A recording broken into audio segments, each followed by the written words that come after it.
We're talking about F1, so I've got to throw the F1 reference in there. This is actually a picture of Nelson Piquet winning the Australian Grand Prix in my hometown of Adelaide in 1990. And this is a picture of a 22-year-old Andrew Grill in Adelaide working at the Grand Prix in 1990. I worked for Motorola Communications. We did all the race communications. The biggest mistake people make is launching too many pilots. Pick one workflow, own it, prove it, and as we've heard today, then scale it. Decision 2, what will stay human? A lot of talk today about AI agents. AI doesn't replace humans, it reassigns them. But here are the things you need to keep human.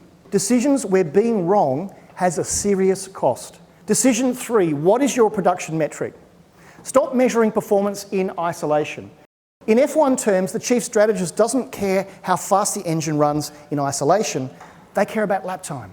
Decision number 4, what is what I call your minimum viable governance? Minimum viable governance means a named business owner, a named risk owner, an audit trail, human override, clear data boundaries, and a review point before a wider rollout. If one of those is missing, I don't think you're ready.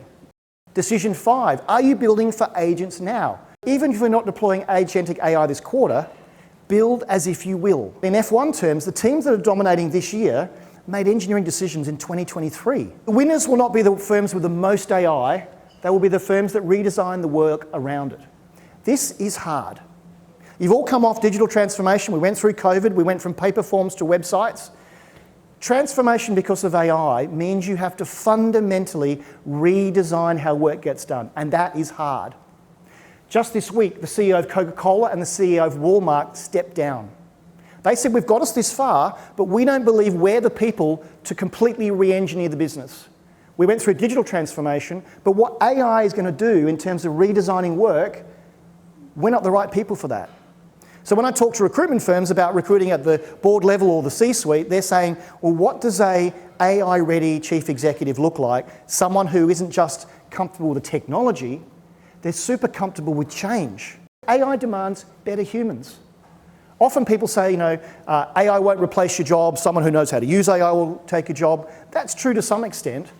But if we have better answers, automated answers, the human judgment becomes even more important. Here are 5 mistakes that will kill the AI momentum. Too many pilots, no one single accountable owner, trying to replace the core before providing value, measuring technical success instead of business outcomes, and waiting for perfect governance.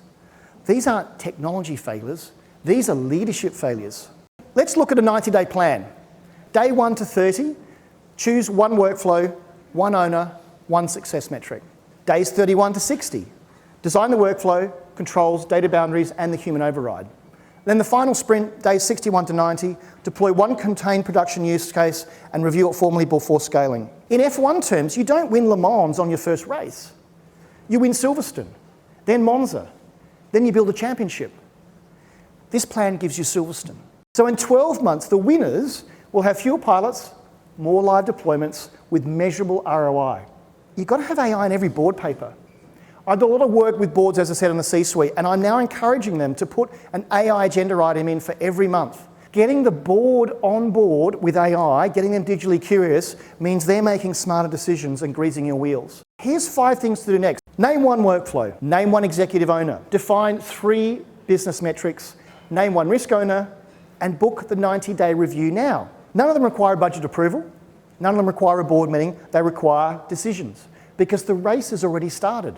Thank you so much for your time. Stay curious.